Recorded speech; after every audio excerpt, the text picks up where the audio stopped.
안녕하십니까? 아론은 비겁한 사람입니다. 그가 했던 말을 상기해 볼까요? 자신은 송아지를 만들고 싶지 않았는데 백성이 악하여 자신은 어쩔 수 없다는 것입니다. 그리고 그는 금을 불에 던졌는데 송아지가 생겼다고 말합니다. 말도 되지 않는 것으로 변명하기에 급급합니다. 전형적인 무책임한 리더의 모습을 보이고 있는 것이죠.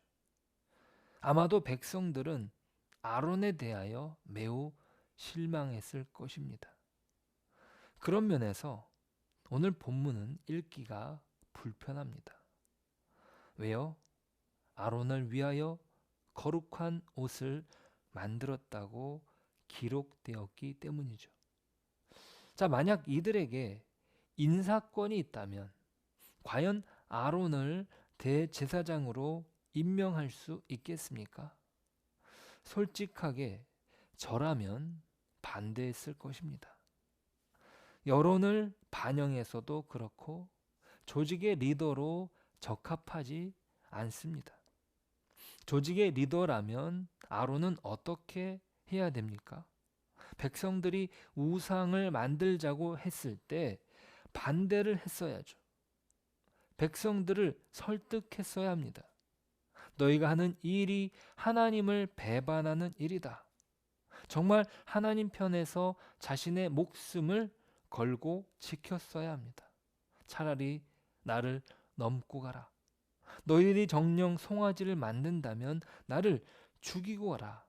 차라리 나는 이 자리에서 죽겠다.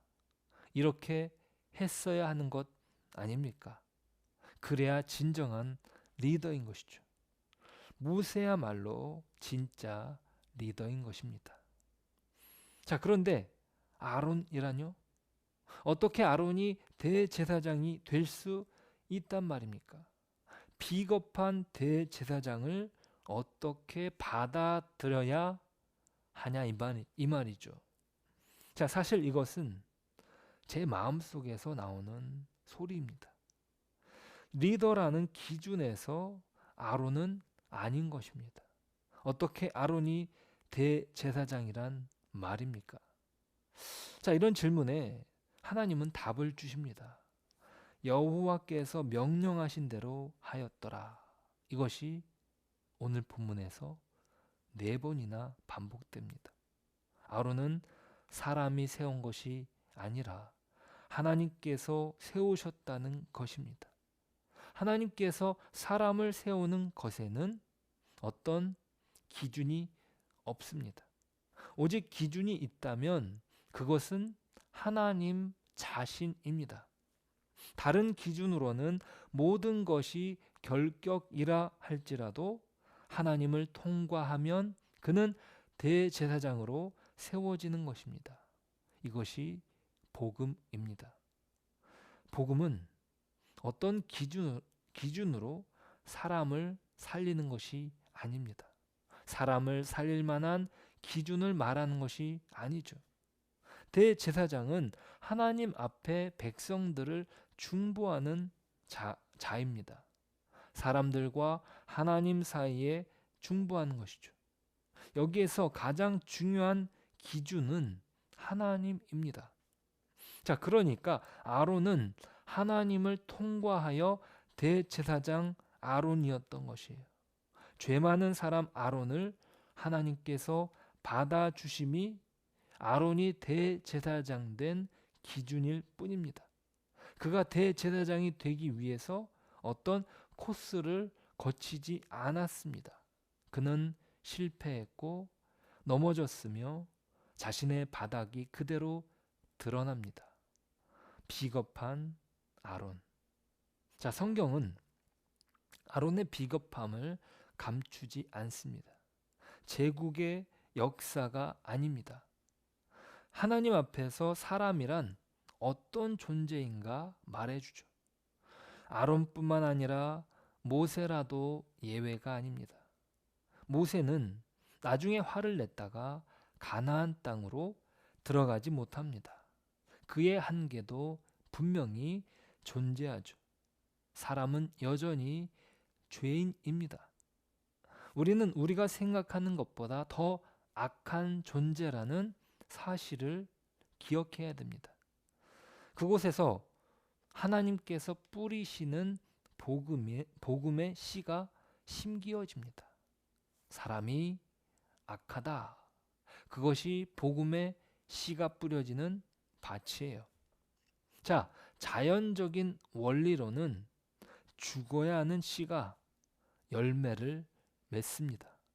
그것이 기적이죠.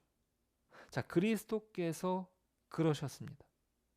씨라는 생명력이 있어서 어떤 밭이라도 싹이 납니다. 결국에 이 땅의 교회들이 세워집니다. 자, 누구로부터 시작된 복음입니까? 하나님으로부터 시작된 복음이죠. 결코 아론이 아닙니다. 모세가 아닙니다. 하나님의 아들이신 그리스도입니다. 그리스도로 인하여 복음의 꽃밭이 온 세상에 펼쳐졌습니다. 십자가의 죽음 앞에 다 뿔뿔이 흩어진 교회가 그리스도께서 다시 살아나셔서 흩어진 사람들을 찾아가십니다. 자, 아론이 대제사장으로 세워진 것처럼 예수를 십자가에 못 박았던 우리를 회복시키셔서 이 땅을 중보할 대제사장으로 세우십니다.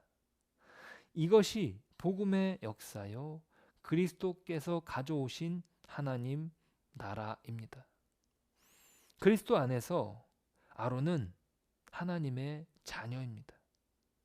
하나님이 아버지라는 관점에서 아론이 받아들여진 것이에요.